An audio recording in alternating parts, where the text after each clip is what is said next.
ওম শান্তি। আজি বাবাৰ ৩ জুলাই ২০২১ মধুৰ মহাবাক্য। বাবাই কৈছে, মৰমৰ সন্তানসকল, এতিয়া তোমালোক নতুন জগতলৈ যাব লাগে। এই দুখৰ দিন পুৰা হৈ আছে, সেয়েহে পুৰণি হৈ যোৱা কথাবোৰ পাহৰি যোৱা। আজিৰ প্ৰশ্ন, তোমালোক কৰ্মযোগী সন্তানসকলে কোনটো অভ্যাস নিৰন্তৰ কৰা উচিত? উত্তৰ, এতিয়াই শৰীৰ নিৰ্বাহৰ অৰ্থে দেহত আহিলা আৰু এতিয়াই দেহী অভিমানী। দেহৰ স্মৃতি অবিহনে কৰ্মটো হ'ব নোৱাৰে। সেয়েহে অভ্যাস কৰিব লাগে যে কৰ্ম কৰিলা, দেহ অভিমানী হ'লা, পুনৰ দেহী অভিমানী হৈ যোৱা। এনেকুৱা অভ্যাস তোমালোক সন্তানসকলৰ বাহিৰে জগতত আন কোনেও কৰিব নোৱাৰে। গীত জাগ সাজনীয়া জাগ, অৰ্থাৎ জাগা প্ৰিয়তমাসকল জাগা। ওম শান্তি। আত্মিক পিতাই কয়, মৰমৰ আত্মাসকলে অথবা সন্তানসকলে এই গীতটি শুনিলে। ইয়াক কোৱা হয় জ্ঞানৰ গীত। এই গীতটিটো বহুত ভাল। তোমালোক আত্মাসকল এতিয়া জাগ্ৰত হৈ গলা। নাটকৰ ৰহস্যকো এতিয়া তোমালোকে জানিলা। ভক্তি মাৰ্গৰটো কৌতুকবোৰ দেখিলা, নহয় জানো? যিবোৰ হৈ গ'ল সেয়া তোমালোকৰ বুদ্ধিত আছে। তোমালোকে নিজৰ হৈ যোৱা ৮৪ জন্মৰ ইতিহাসক জানা। পিতাই ৮৪ জন্মৰ কাহিনী শুনাইছে। এয়া হৈছে নতুন সৃষ্টিৰ কাৰণে নতুন কথা। পিতাৰ দ্বাৰা তোমালোকে নতুন কথা শুনা। পিতাই সন্তানসকলক ধৈৰ্য ধৰিবলৈ কয়। সন্তানসকল এতিয়া নতুন সৃষ্টিলৈ যাব লাগে, গতিকে পুৰণা কথাবোৰ পাহৰি যোৱা। এই বেদ শাস্ত্ৰ, যিবোৰ ভক্তি মাৰ্গৰ সামগ্ৰী আছে, এই সকলোবোৰ এতিয়া নাশ হৈ যাব। তাত ভক্তি মাৰ্গৰ চিহ্নও নাথাকিব। তাততো ভক্তিৰ ফল প্ৰাপ্ত হয়। ভক্তসকলক পিতাই আহি ফল দিয়ে। সন্তানসকলে জানিলে যে পিতাই কেনেকৈ আহি ভক্তিৰ ফল দিয়ে। যিসকলে সকলোতকৈ বেছি ভক্তি কৰিছে, তেওঁলোকে নিশ্চয় বেছি ফল পাব। জ্ঞানৰ পুৰুষাৰ্থও তেওঁলোকে বেছিকৈ কৰিব। তোমালোকে জানা যে আমি আত্মাসকলে বেছি ভক্তি কৰিছোঁ। নিশ্চয় জ্ঞানতো তেওঁলোক তীব্ৰতাৰে আগবাঢ়িব। তেতিয়াহে এই লক্ষ্মী নাৰায়ণৰ নিচিনা উচ্চ পদ পাব। এতিয়া জ্ঞান আৰু যোগৰ কাৰণে তোমালোকৰ পুৰুষাৰ্থ। দেহী অভিমানী হৈ থাকিব লাগে, পুনৰ দেহধাৰীও হ'ব লাগে। কৰ্ম কৰিও পিতাক স্মৰণ কৰিব লাগে। দেহ অবিহনেতো আৰু কৰ্ম কৰিব নোৱাৰোঁ। এইটোতো ঠিক, বাবাক স্মৰণ কৰিব লাগে। কিন্তু নিজক আত্মা বুলি বুজি দেহক পাহৰি গ'লে কাম নহ'ব। কৰ্মটো কৰিবই লাগে। পিতাৰ স্মৃতিত বহুত আনন্দ পোৱা যায়। উঠোতে বহোতে চলোতে ফুৰোতে পিতাক স্মৰণ কৰা। কিন্তু তথাপিও পেটক ভোজনটো লাগে। দেহী অভিমানী হৈ থাকিব লাগে। দেহী অভিমানী এই সময়ত তোমালোক সন্তানসকলৰ বাহিৰে কোনো নহয়। যদিওবা নিজক আত্মা বুলিও বুজে, কিন্তু পৰমাত্মাৰ পৰিচয় নাই। যদিওবা বুজি পায় আত্মা অবিনাশী, এই শৰীৰ বিনাশী, কিন্তু এইটো বুজিলে বিকৰ্ম বিনাশ নহ'ব। এনেকৈ কয়ো যে পুণ্য আত্মা, পতিত আত্মা। মই আত্মা, মোৰ এইটো শৰীৰ। এইটোতো সাধাৰণ কথা। মূল কথাটি পিতাই বুজায় যে মোক স্মৰণ কৰা। শৰীৰ নিৰ্বাহৰ অৰ্থে দেহ অভিমানতো আহিব লাগে। দেহক খুৱাবও লাগে। দেহ অবিহনেতো একো কৰিব নোৱাৰি। প্ৰত্যেক জন্মতেই নিজৰ শৰীৰ নিৰ্বাহ কৰি আহিছা। কৰ্ম কৰিও নিজৰ প্ৰেমিকক স্মৃতিত ৰাখিব লাগে। সেই প্ৰেমিকৰ বিষয়ে কোনেও সম্পূৰ্ণৰূপে গম নাপায়। সেই প্ৰেমিক অথবা পিতাৰ পৰা আমি উত্তৰাধিকাৰ পাওঁ আৰু তেওঁৰ স্মৃতিৰ দ্বাৰা বিকৰ্ম বিনাশ হ'ব, এইটো কোনেও নুবুজায়। তোমালোক সন্তানসকলে নতুন কথা শুনা। তোমালোকে তেওঁৰ স্মৃতিৰ দ্বাৰা তোমালোকে জানা যে ঘৰলৈ যোৱাৰ ৰাস্তা আমি পাইছোঁ। নিজৰ ঘৰলৈ গৈ পুনৰ ৰাজধানীলৈ আহিম। বাবাই নতুন ঘৰ নিৰ্মাণ কৰিলে তেতিয়া নিশ্চয় অন্তৰে বিচাৰিব নহয় যে তাত গৈ বহোঁ। এতিয়া তোমালোকে ৰাস্তা পাইছা, যাক আন কোনেও নাজানে। যিমানেই যজ্ঞ তপ আদি নকৰক, মূৰ নফটাওক, সদ্গতি পাব নোৱাৰে। এইখন সৃষ্টিৰ পৰা সেইখন সৃষ্টিলৈ যাব নোৱাৰে। এইটো বুজিব লাগে। শাস্ত্ৰত লাখ লাখ বছৰ বুলি লিখি দিলে। সেয়েহে মনুষ্যৰ বুদ্ধিয়ে কাম নকৰে। তোমালোকে ভালদৰে বুজিব পাৰা কালিৰ কথা। ভাৰতততো স্বৰ্গ আছিল। আমি আদি সনাতন দেৱী দেৱতা ধৰ্মাৱলম্বী আছিলোঁ। দেৱী দেৱতা ধৰ্ম বহুত সুখ দিওঁতা। ভাৰতৰ নিচিনা সুখ কোনেও পাব নোৱাৰে। স্বৰ্গততো আন ধৰ্মাৱলম্বী কোনো যাব নোৱাৰে। তোমালোকৰ নিচিনা সুখ আন কাৰোৰে হ'ব নোৱাৰে। যিমানেই প্ৰয়াস নকৰক, ধন খৰচ নকৰক, তথাপিও স্বৰ্গত যি সুখ আছে সেয়া পাব নোৱাৰে। কাৰোবাৰ সুস্বাস্থ্য থাকিলে সম্পত্তি নাথাকিব, কাৰোবাৰ সম্পত্তি থাকিব সুস্বাস্থ্য নাথাকিব। এইখন হৈছে দুখৰ সৃষ্টি।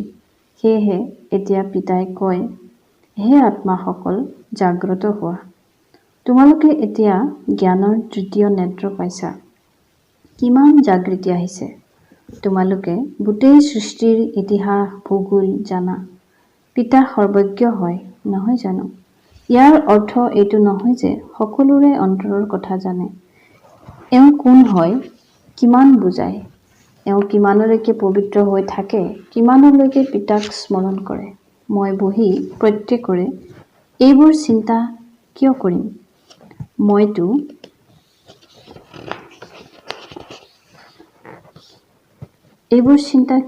মইতো ৰাস্তা দেখুৱাওঁ যে তোমালোক আত্মাসকলে নিজৰ পৰমপিতা পৰমাত্মাক স্মৰণ কৰিব লাগে। এই সৃষ্টি চক্ৰকো বুদ্ধিত ৰাখিব লাগে। দেহে অভিমানীটো নিশ্চয় হ'ব লাগে। দেহ অভিমানী হোৱাৰ কাৰণে তোমালোকৰ এই দুৰ্গতি হৈছে। এতিয়া তোমালোকে পিতাক স্মৰণ কৰিব লাগে। গৃহস্থ ব্যৱহাৰত থাকি কমল ফুলৰ সমান হ'ব লাগে। স্বদৰ্শন চক্ৰধাৰীও তোমালোক হোৱা। দেৱতাসকলৰতো শংখ আদি নাই। এয়া জ্ঞান শংখ আদি তোমালোক ব্ৰাহ্মণসকলৰ হয়। শিখসকলে শংখ বজায়, বহুত ডাঙৰ ডাঙৰ শব্দ কৰে। তোমালোকেও বহি এই জ্ঞান দিয়া। গতিকে বিশাল সভাত লাউড স্পীকাৰ লগোৱা। তোমালোকে ইয়াত লাউড স্পীকাৰ লগোৱাৰ দৰকাৰ নাই। শিক্ষকে পঢ়ালে লাউড স্পীকাৰ লগাব জানো? ইয়াততো কেৱল শিৱ বাবাক স্মৰণ কৰিব লাগে, তেতিয়া বিকৰ্ম বিনাশ হ'ব। মই সৰ্বশক্তিমান হওঁ, নহয়? তোমালোকে লাউড স্পীকাৰ লগোৱা যাতে শব্দ দূৰ দূৰলৈকে শুনিবলৈ পোৱা যায়।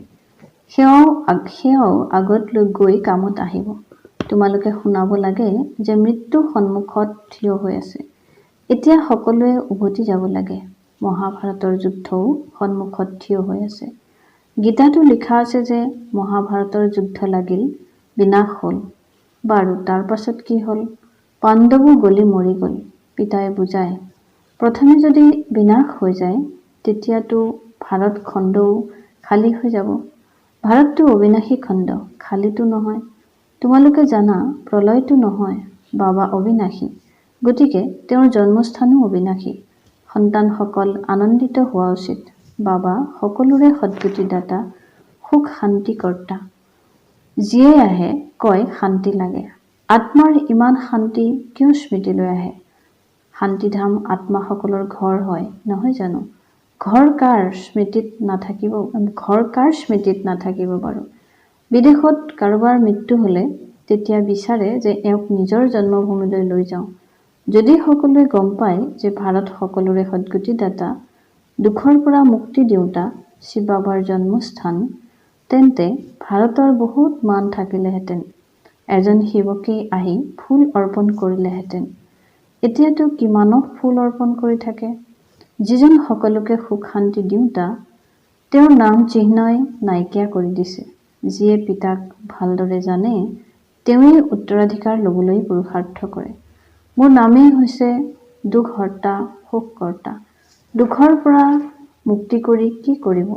তোমালোকে জানা যে শান্তিধামত শান্ত হৈ থাকে। সুখধামত সুখ আছে। শান্তিধামৰ স্থান বেলেগ, সুখধামৰ স্থান বেলেগ। এয়াতো হয় দুখধাম। সকলোৰে এই সময়ত দুখেই দুখ।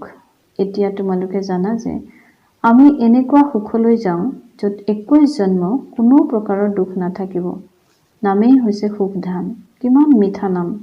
পিতাই কয়, তোমালোকক কোনো কষ্ট নিদিওঁ, কেৱল পিতাক আৰু উত্তৰাধিকাৰক স্মৰণ কৰিব লাগে, নিজক আত্মা বুলি বুজিব লাগে। এই জ্ঞান তোমালোকক বাবাই শিকাই আছে। সত্যযুগত আত্মাৰ জ্ঞান থাকে। মই আত্মাই এই শৰীৰ ত্যাগ কৰি পৰৱৰ্তী জন্ম ল'মগৈ। ইয়াকে আত্ম অভিমানী বুলি কোৱা হয়। এয়া হৈছে আত্মিক জ্ঞান, যিটো অন্য কোনেও দিব নোৱাৰে। আত্মাক আত্মিক পিতা আহি জ্ঞান দিয়ে। প্ৰত্যেক 5000 বছৰৰ পাছত দিয়ে। মনুষ্যটো একেবাৰে অন্ধকাৰত আছে। এতিয়া তোমালোকে ৰশ্মি পাইছা। তোমালোকে অজ্ঞান নিদ্ৰাৰ পৰা জাগৃত হৈছা। সকলো প্ৰেমিকাৰ প্ৰেমিক হৈছে এজন পিতা। পিতাই কয়, মই তোমালোকৰ পিতাও হওঁ, প্ৰিয়তমো হওঁ, গুৰুও হওঁ, পৰম শিক্ষকো হওঁ। সকলো গুৰুৰ সদ্গতি দাতা হৈছে এজনেই সদ্গুৰু। তেওঁ কয়, সন্তানসকল, মই সকলোৰে সদ্গতি কৰোঁ। গতিৰ পাছত সদ্গতি হয়। পিতাই বুজাইছে, প্ৰত্যেক আত্মাই উভতি যাব লাগে। আত্মাহে সতো প্ৰধান, সতো ৰজো তমো হয়। কোনো বহুত কম ভূমিকা আছে, আহিল আৰু গ'ল। যেনেকৈ মহৰ দৰে জন্ম হয় আৰু মৃত্যু হয়। এনেকুৱা সকলেতো পিতাৰ পৰা উত্তৰাধিকাৰ নলয়। পিতাৰ পৰা উত্তৰাধিকাৰ লোৱা হয় পবিত্ৰতা, সুখ, শান্তিৰ। পিতাই তোমালোক আত্মাসকলক বুজায়, পিতাটো হৈছে নিৰাকাৰ। তেওঁ আহি এই মুখেৰে বুজায়, অৰ্থাৎ ব্ৰহ্মা বাবাৰ মুখেৰে বুজায়। শিৱ বাবাৰ মন্দিৰো বহুত উচ্চ স্থানত নিৰ্মাণ কৰে। কিমান দূৰ দূৰণিলৈকে যায়, তীৰ্থত, মেলাত। ওপৰত পাণ কৰিবলৈ কিবা জ্ঞান অমৃত ৰখা হৈছে নেকি? কিমান খৰচ কৰে। চৰকাৰেও তেওঁলোকৰ বাবে কিমান ব্যৱস্থা আদি কৰিবলগীয়া হয়। কষ্ট হয়। ইয়াত তীৰ্থত সৰু ল'ৰা ছোৱালীক কেনেকৈ লৈ যাব? সৰু ল'ৰা ছোৱালীক কাৰোবাক নহয় কাৰোবাক চম্ভালিবৰ বাবে দিয়া হয়। লগত লৈ নাযায়। 2-3 মাহ যাত্ৰা কৰে। ইয়াত তোমালোক আহা, তোমালোকে বহি শুনিব লাগে, পঢ়িব লাগে। সৰু ল'ৰা ছোৱালীয়েতো নুশুনিব। ইয়ালৈ তোমালোক আহিছাই যোগ আৰু জ্ঞান শিকিবলৈ। পিতাই বহি জ্ঞান শুনায়। গতিকে কোনো শব্দ আদি হ'ব নালাগে, নহ'লেতো সেইফালে মনোযোগ গুচি যায়। শান্তিৰে বহি মনোযোগেৰে শুনিব লাগে। যোগটো অতি সহজ। যিকোনো কৰ্ম কৰি থাকা, বুদ্ধিৰ সংযোগ যাতে তাত লাগি থাকে। বাবাৰ স্মৃতি থাকিলে উপাৰ্জন বহুত জবৰদস্ত হয়। তোমালোকে জানা যে আমি সদায় স্বাস্থ্যৱান হ'ম। নিজৰ সৈতে কথা পাতিব লাগে। বাবাৰ স্মৃতিত থাকি ভোজনো নিজৰ হাতেৰে ৰান্ধিব লাগে।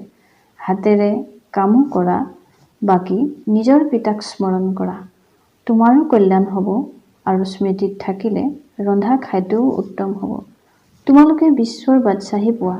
তোমালোকে ইয়ালৈ আহাই লক্ষ্মী নাৰায়ণ হ'বলৈ। সকলোৱে কয় আমি সূৰ্যবংশী হ'ম।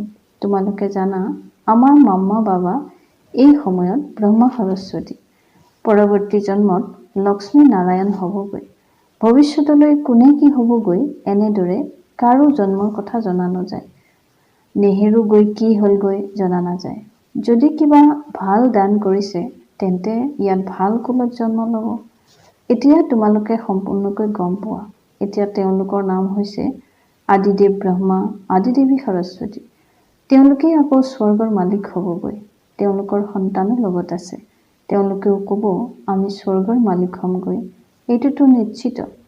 সূক্ষ্ম লোকতো তোমালোকে প্ৰত্যক্ষ কৰা দেৱীসকলৰ মন্দিৰতো বহুত মেলা অনুষ্ঠিত হয়। এতিয়া জগদম্বাটো এগৰাকী, তেওঁৰ চাৰিত্ৰিক বৈশিষ্ট্যও একেই হোৱা উচিত। মাম্মাকো তোমালোকে দেখিছা। তোমালোক সন্তানসকলৰ চাৰিত্ৰিক বৈশিষ্ট্য আছে। আকৌ নাম ৰাখি দিছে কন্যা, কুমাৰী, অধৰ কুমাৰী। তোমালোকে জানা যে এয়া আমিয়েই। আমি সকলো হৈছোঁ ব্ৰহ্মা কুমাৰ কুমাৰী। যুগলেও কয় আমি ব্ৰহ্মা কুমাৰ কুমাৰী, এজন পিতাৰ সন্তান। তোমালোকৰে স্মাৰক আছে। যথাযথ তোমালোকে বহি এই জ্ঞান দিয়া। অৰ্থসহিত এই দেলৱাৰা মন্দিৰ আছে, কিন্তু এয়া তোমালোকেহে বুজাব পাৰা। তোমালোকে জানা আমি স্থাপন কৰি আছোঁ। ৰাজযোগেৰে শ্ৰীমতত ভাৰতক স্বৰ্গ কৰি গঢ়ি আছো। ভাল বাৰু। অতি মৰমৰ কল্পৰ পাছত পুনৰাই লগ পোৱা সন্তানসকলৰ প্ৰতি মাতা পিতা বাপ দাদাৰ স্নেহপূৰ্ণ স্মৰণ আৰু সুপ্ৰভাত। আত্মিক পিতাৰ আত্মিক সন্তানসকলক নমস্কাৰ আৰু আত্মিক সন্তানসকলৰো আত্মিক পিতালৈ নমস্কাৰ আৰু সুপ্ৰভাত। ধাৰণাৰ বাবে মুখ্য সাৰ। 1 নম্বৰ, জ্ঞান আৰু যোগৰ প্ৰতি সম্পূৰ্ণ মনোযোগ দিব লাগে। শুনাৰ সময়ত বহুত শান্তিৰে একাগ্ৰচিত্ত হৈ বহিব লাগে। কৰ্মযোগীও হ'ব লাগে। 2 নম্বৰ, পিতাই যি ঘৰলৈ যোৱাৰ পথ দেখুৱাইছে সেয়া সকলোকে জনাব লাগে। স্বদৰ্শন চক্ৰধাৰী হোৱাৰ লগতে জ্ঞান শংখও বজাব লাগে। আজিৰ বৰদান, একমাত্ৰ পিতা, দ্বিতীয় কোনো নাই। এইটো পাঠৰ স্মৃতিৰে এক ৰস স্থিতি গঢ়োতা শ্ৰেষ্ঠ আত্মা হোৱা। বৰদানৰ ভাৱাৰ্থ, একমাত্ৰ পিতা, দ্বিতীয় কোনো নাই। এইটো পাঠ নিৰন্তৰ স্মৃতিত থাকিলে স্থিতি একৰস হৈ যাব। কিয়নো জ্ঞানটো সকলো পাই গলা। অনেক সাৰ কথা আছে, কিন্তু সাৰ কথাবোৰ থকা স্বত্তেও বিন্দু ৰূপত থকা এয়া হৈছে সেই সময়ৰ চমৎকাৰ, যি সময়ত কিহবাই তললৈ টানি থাকে। কেতিয়াবা কোনো কথাই তললৈ টানিব, কেতিয়াবা কোনো ব্যক্তি, কেতিয়াবা কোনো বস্তু, কেতিয়াবা বায়ুমণ্ডলে, এয়াতো হ'বই। কিন্তু ছেকেণ্ডত এই সকলো বিস্তাৰ সমাপ্ত হৈ একৰস স্থিতি থাকিলে তেতিয়া কোৱা হ'ব শ্ৰেষ্ঠ আত্মা হোৱাৰ বৰদানী। আজিৰ শ্লোগান, জ্ঞানৰ শক্তি ধাৰণ কৰি লোৱা, তেতিয়া বিঘ্নই প্ৰহাৰ কৰাৰ পৰিৱৰ্তে পৰাজয় স্বীকাৰ কৰি ল'ব। ওম শান্তি।